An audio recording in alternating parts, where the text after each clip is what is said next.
Olá, tudo bem? Estou de volta aqui para dar sequência à exposição da primeira carta de João e hoje eu pretendo encerrar o capítulo primeiro.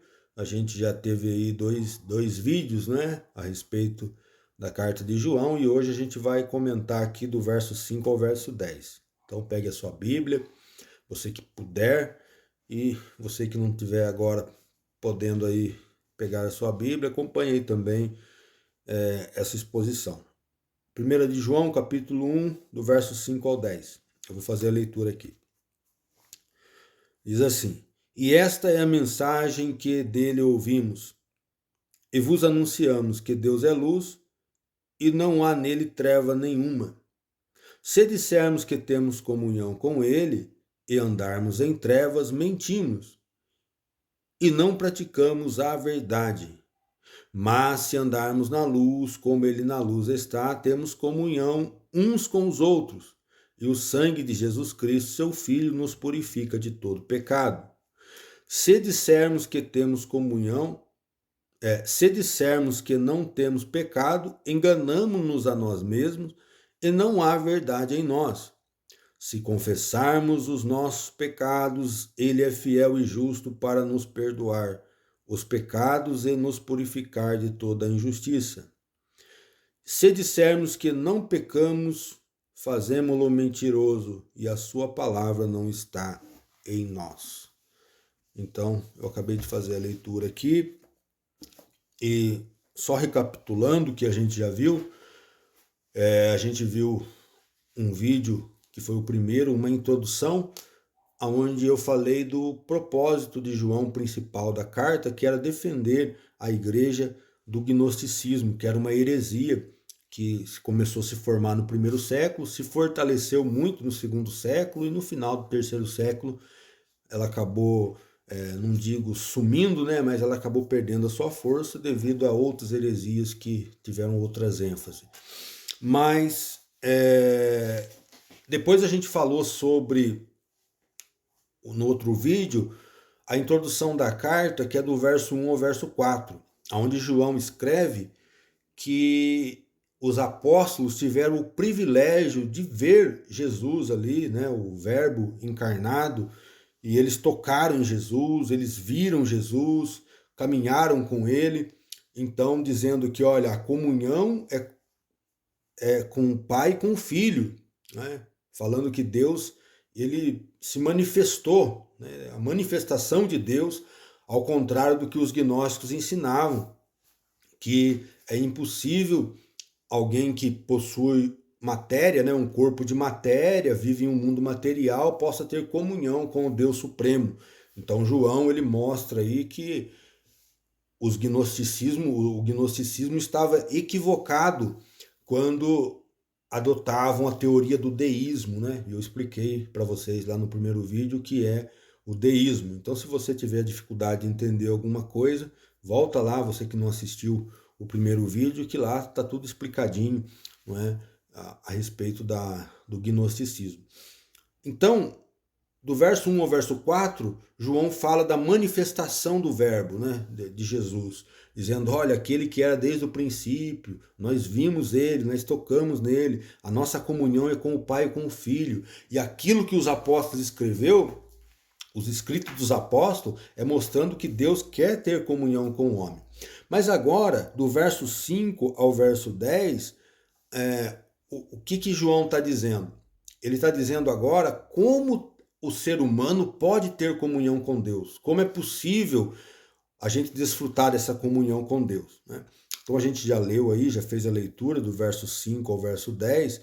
Então eu gostaria de, analisando aqui esse texto, ver algumas condições, não é, para ter comunhão com Deus. Então no verso 5 e o verso 6, a gente já vê aqui uma condição para a gente ter comunhão com Deus. Olha o que diz o verso 5 e o verso 6. E esta é a mensagem que dele ouvimos, e vos anunciamos que Deus é luz, e não há nele treva nenhuma. Se dissermos que temos comunhão com ele e andarmos em trevas, mentimos, e não praticamos a verdade. Então, para a gente entender melhor esse versículo aqui, que Deus é luz, não há treva nele, se nós dissermos que temos comunhão com Deus e andarmos no erro, no pecado, então nós estamos mentindo, né? Para nós entender melhor esse versículo, a gente tem que entender o porquê que João escreveu esse texto aí. Por que João disse dessa forma, que Deus é luz, que não há nele treva e que nós temos que ter uma vida separada para ter comunhão com Deus. Então, é por causa do que ensinava o gnosticismo, né? Que o corpo, a matéria é má e o espírito, né? A alma que está dentro do corpo é bom, é boa. Então, eles ensinavam que por mais que as pessoas vivessem em prazeres, vivessem numa vida devassa, não iria comprometer a sua alma. Por quê? A alma está dentro do corpo. Então, tudo que você faz por meio do corpo não afeta a sua alma, né? Não afeta a sua alma. Então, só o seu corpo vai ser prejudicado. Então, ensinavam muitos dos mestres gnósticos que era até bom que pecasse bastante mesmo, para destruir o corpo, né? E assim a alma estaria intacta. Eles usavam, inclusive, um exemplo do ouro, né? Eles pegavam o ouro, por exemplo, eu estou com um anel aqui, né? Então eles diziam, aqui está esse ouro. Se esse ouro cair na lama, o que vai acontecer? Você vai tirar ele todo sujo da lama, né? Mas se você jogar um pouquinho de água aqui, você vai ver que não fez nada, né? A essência do material continuou o mesmo. Então não mudou a substância do anel, do ouro, não afetou em nada, né? Por quê? Então, o exemplo era esse, que mesmo o ouro caindo na lama, o ouro não mudava a sua essência, né? Ele continuava a mesma coisa. Então ele dizia, olha, o corpo pode pecar à vontade, mas a alma não vai ser afetada, né? Era esse o ensinamento deles. Então,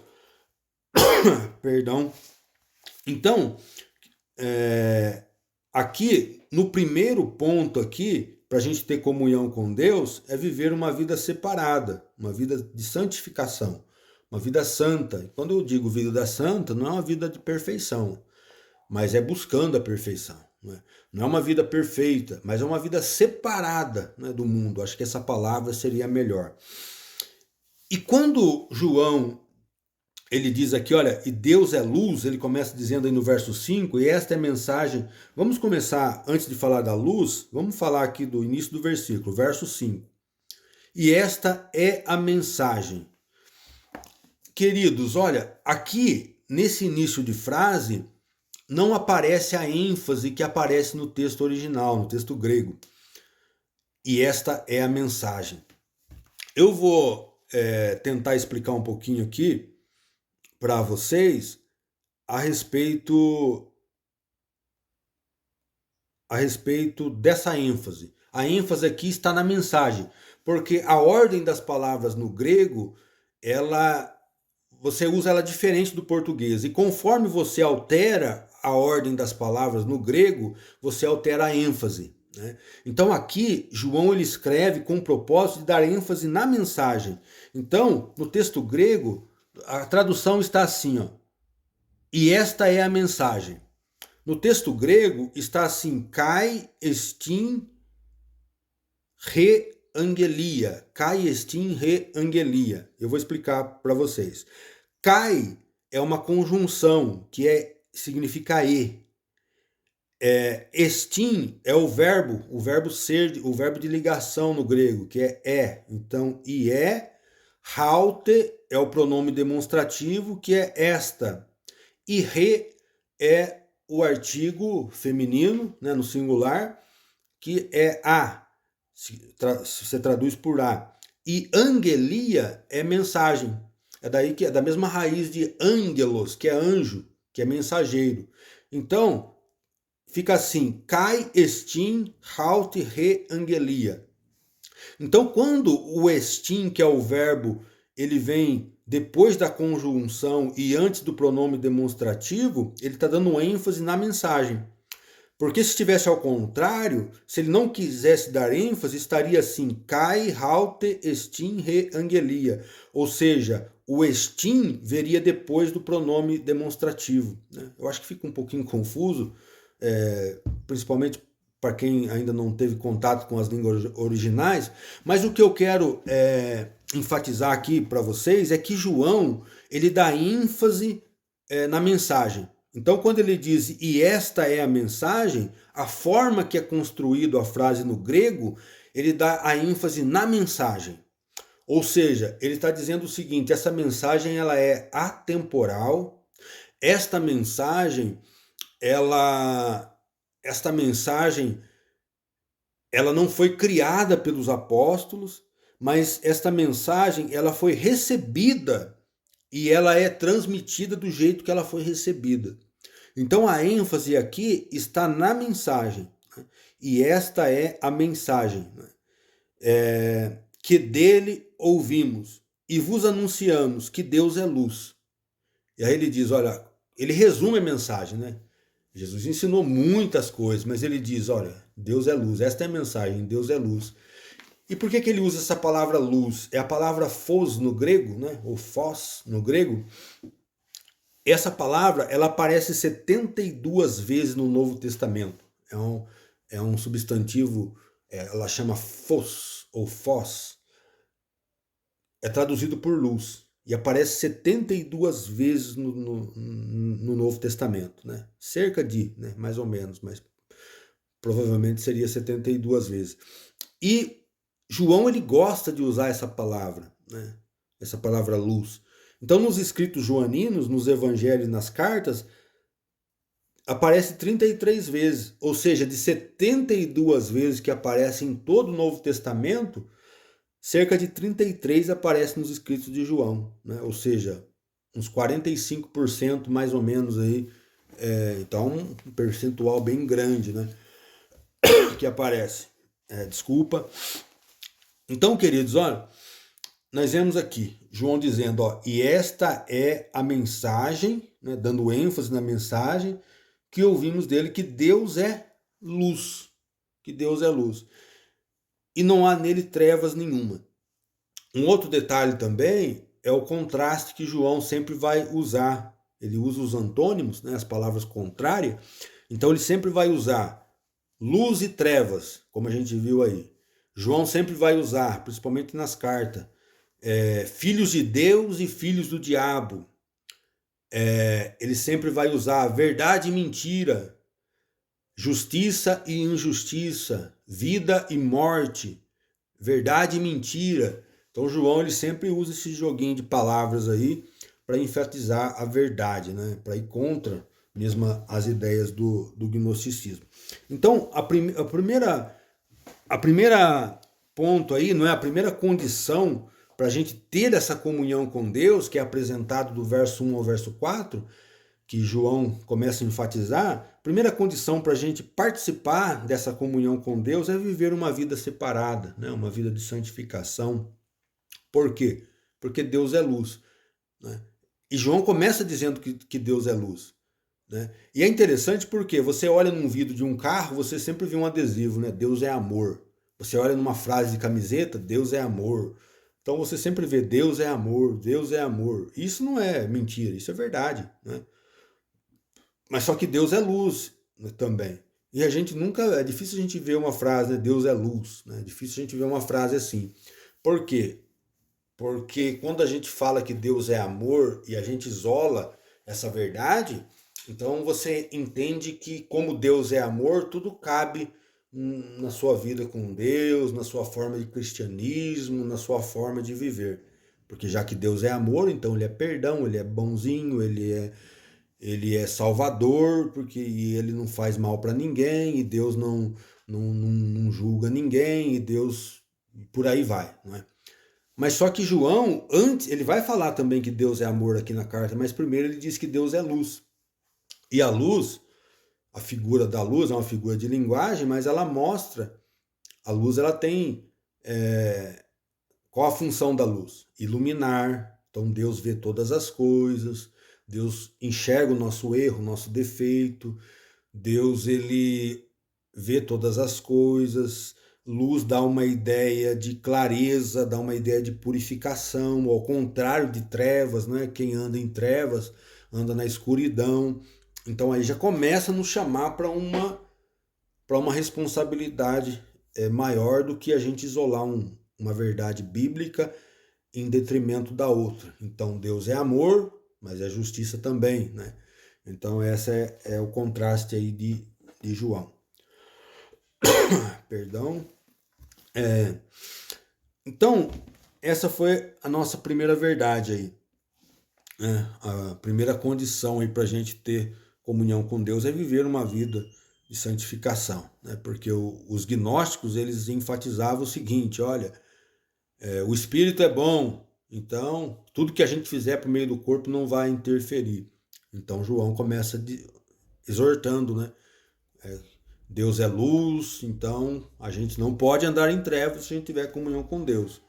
O verso 7 agora vai falar de uma outra condição para que nós tenhamos comunhão com Deus, que diz assim: mas se andarmos na luz, como ele na luz está, temos comunhão uns com os outros, e o sangue de Jesus Cristo, seu Filho, nos purifica de todo pecado. Então aqui a gente enxerga claramente que a gente também precisa andar na luz, né? Ele está enfatizando o que ele já disse. Se andarmos na luz, é uma condicional aí, se andarmos na luz, é uma condição, como ele na luz está, temos comunhão uns com os outros. E aí é interessante, que eu gostaria de pegar essa parte aí, temos comunhão uns com os outros. Ou seja, para a gente ter comunhão com Deus, nós também temos que ter comunhão com os nossos irmãos, né? E isso não é uma tarefa fácil, né? Tem pessoas difíceis, né? Relacionamentos difíceis de lidar, e a gente percebe isso na nossa vida prática, mas é uma condição que João está pondo aqui, né? Nós temos comunhão uns com os outros. Então, se a gente não ter comunhão com os nossos irmãos, não é possível ter comunhão com Deus. É uma ênfase aí. E aí ele diz: o sangue de Jesus Cristo nos purifica de todo pecado. Então, a ênfase de João aqui é essa: viver uma vida separada, ter comunhão com nossos irmãos. E eu gostaria de enfatizar também o último ponto aqui, que no verso 8 até o verso 10, que vai falar sobre algo que os gnósticos não reconheciam, que é reconhecer a sua necessidade, reconhecer os seus pecados. E para os gnósticos, eles não tinham necessidade de reconhecer os seus pecados. A salvação deles não vinha através do sangue de Cristo. Por isso que no verso 7 aí, João diz: olha, o sangue de Cristo nos purifica de todo pecado. Porque para eles a salvação não era pelo sangue, pela morte de Cristo, mas era por um conhecimento místico, né, de mistério, que eles seriam salvos. Não era o conhecimento que os apóstolos tinham, e aliás eles ensinavam que o verdadeiro ensinamento para a salvação era só um grupo seleto que tinham, que era os mestres gnósticos. Então, do verso 8 ao verso 10, nós vamos ver que uma condição, uma das condições também para a gente ter comunhão com Deus é reconhecer o nosso estado de pecaminosidade.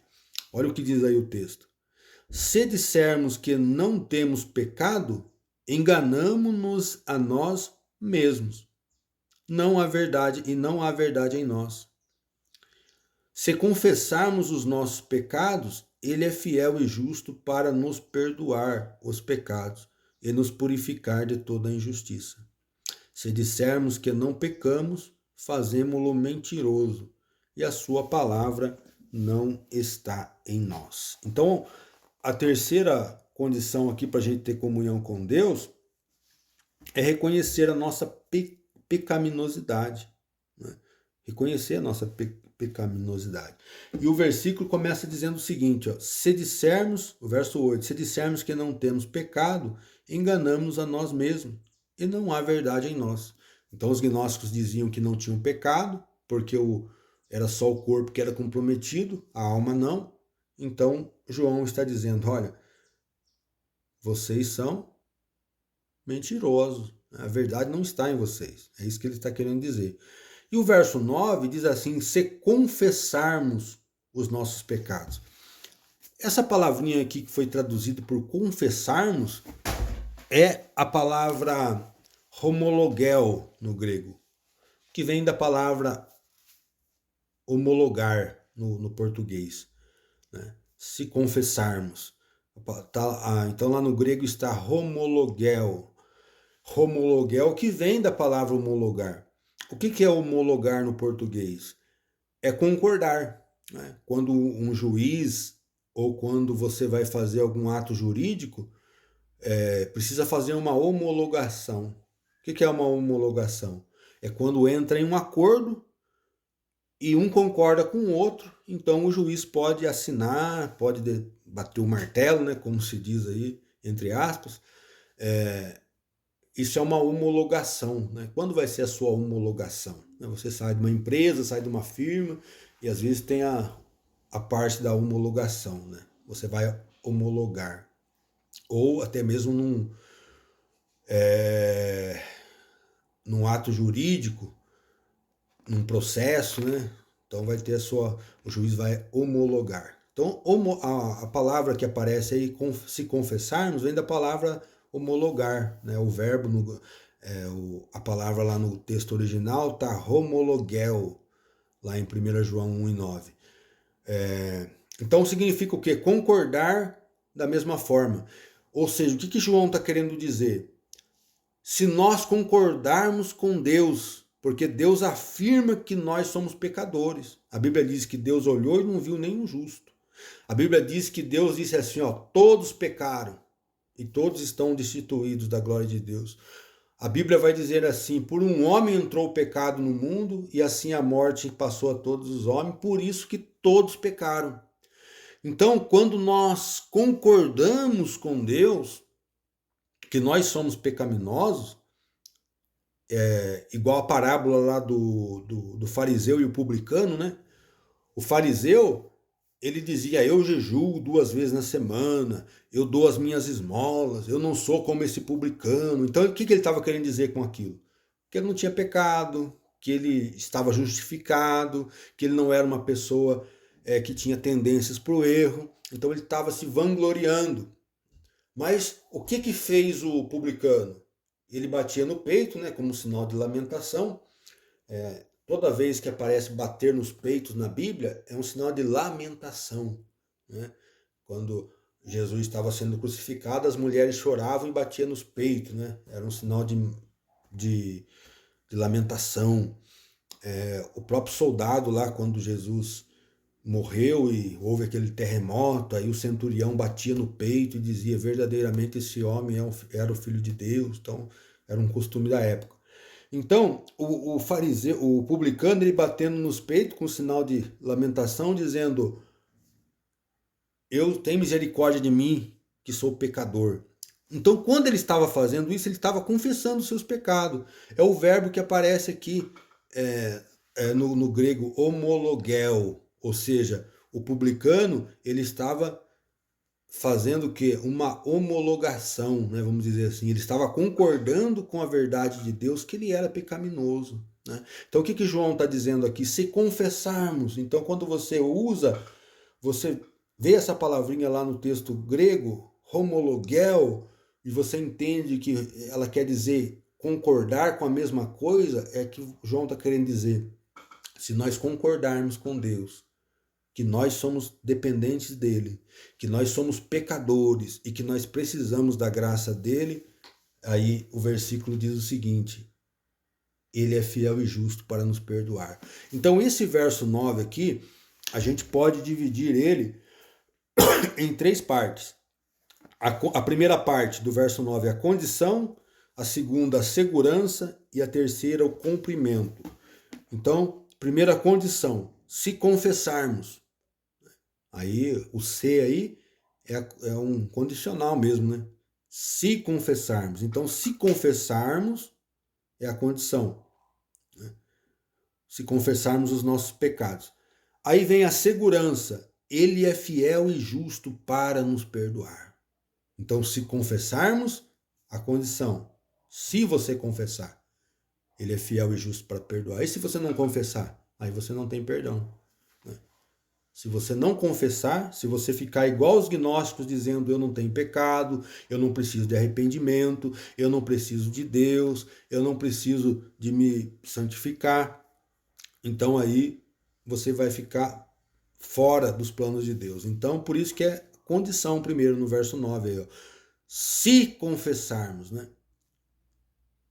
Do verbo homologel. Se confessarmos os nossos pecados, a condição, aí vem a segurança. Ele é fiel e justo para nos perdoar. Ele é fiel e justo. Então, a segurança está nessas palavras. Ele é fiel e justo. E aí o cumprimento é o desfecho do versículo, que diz: para nos perdoar os pecados e nos purificar de toda a injustiça. E aqui tem mais um detalhe aqui no texto que a gente pode até explorar um pouquinho mais, que diz assim, ó: ele é fiel e justo para nos perdoar os nossos pecados e purificar de toda a injustiça. Então aparece aqui dois verbos aqui. O primeiro verbo é perdoar. Então diz assim, ele é fiel e justo para nos perdoar os nossos pecados.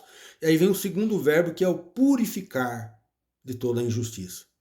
Então, a explicação do livro, eu não estou com o livro aqui agora, mas é do livro que eu indiquei no outro vídeo, que é do Simon Kistemacher, né, um comentário expositivo muito bom. Ele enfatiza o seguinte, que nesses dois verbos aí,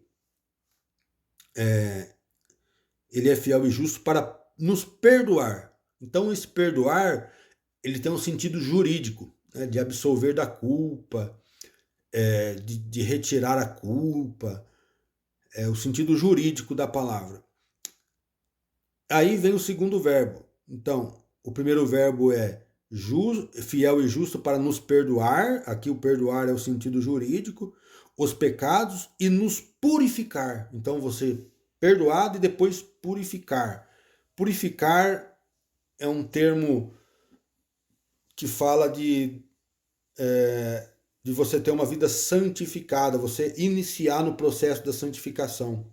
Então ele é fiel e justo para nos perdoar os nossos pecados, o sentido jurídico da culpa, e a purificação de toda maldade, né? Purificar de toda injustiça. O purificar aqui é um sentido de santificação, né? Um sentido que você tem erro, você tem falha, você mesmo sendo salvo, você vai continuar às vezes tendo um deslize, tendo a natureza pecaminosa, lutar contra os desejos da carne, então você vai sendo purificado. Né? Perdoar, sentido jurídico. Purificar aqui, o sentido da vida prática do cristão, que Deus ele vai nos perdoando. Inclusive no capítulo 2 de João, ele vai dizer, olha, se não pequeis, mas se você pecar, você tem um advogado. Né? Advogado ali é a tradução da palavra paráclitos, né, no grego. A gente vai estudar isso no próximo vídeo, talvez. Paráclitos vem de duas palavrinhas do grego, né? A preposição para, que é traduzido por estar ao lado, né, ao lado de, e kalel, que é o verbo chamar, ou seja, paráclitos, chamar para estar ao lado. Mas a gente vai ver isso na próxima aula. Então aqui a gente percebe a ênfase de João, que a gente precisa reconhecer a nossa confissão. Né? Homologel no grego, né? Confessar. E o verso 10, para a gente encerrar aqui: se dissermos que não pecamos, fazemo-lo mentiroso, e a sua palavra não está em nós. Então, se nós dissermos que não pecamos, aí a gente está se igualando a Deus, não é verdade? Porque Deus que não peca, Deus que não tem pecado algum. Aí ele diz, se dissermos que não pecamos, fazemo-lo mentiroso. Então aqui está o pecado da blasfêmia. Olha o que João diz, ó. Se dissermos que não pecamos, fazemo-lo mentiroso. Fazemos Deus mentiroso. Por quê? Porque Deus, ele traz um ensinamento desde o Antigo Testamento e enfatiza ainda mais no Novo que o homem é pecador, o homem é falho, o homem precisa de perdão. Então, quando Deus enfatiza que todos pecaram, que todos carecem da graça de Deus, e que Deus vem enfatizando isso através dos profetas, depois dos apóstolos, então quando você diz, não, eu não tenho pecado, então você está chamando Deus de mentiroso. Então aqui está a força da blasfêmia, né? Se dissermos que não pecamos, fazemo-lo, é o pronome aí, fazemo-lo mentiroso, fazemos Deus mentiroso. É um pecado muito grave aqui, né? E a sua palavra não está em nós. Para a gente encerrar, 1 de João capítulo 5, versículo 10, só para a gente fechar aqui, mostrando a blasfêmia de chamar Deus de mentiroso, está no mesmo contexto aqui, que diz assim, ó, quem crê no Filho, 1 João 5:10, quem crê no Filho de Deus, em si mesmo tem o testemunho. Quem em Deus não crê, mentiroso o fez. Entende? Porquanto não creu no testemunho de Deus, de seu Filho.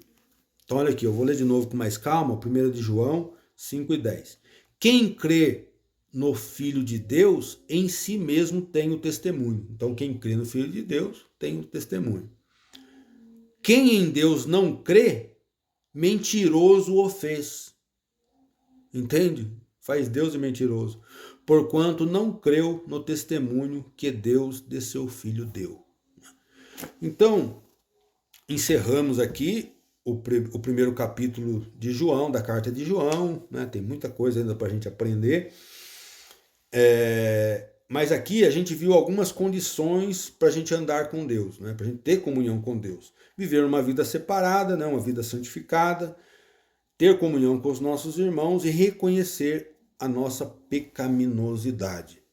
Então, você que chegou aí até o final do vídeo, eu gostaria de agradecer a sua atenção e se você ainda não é inscrito no canal, inscreve aí no canal Reflexões Bíblicas, né? O canal que está iniciando agora, muito recente, mas a gente vai cumprir aí, né, o nosso plano, nosso objetivo. Então você se inscreve no canal, se foi bênção para a sua vida, se você aprendeu alguma coisa, dê ali o seu joinha, né, o seu like, compartilha com os seus grupos aí, com seus amigos e que Deus abençoe a sua vida. Até a próxima, em nome de Jesus. Deus abençoe vocês.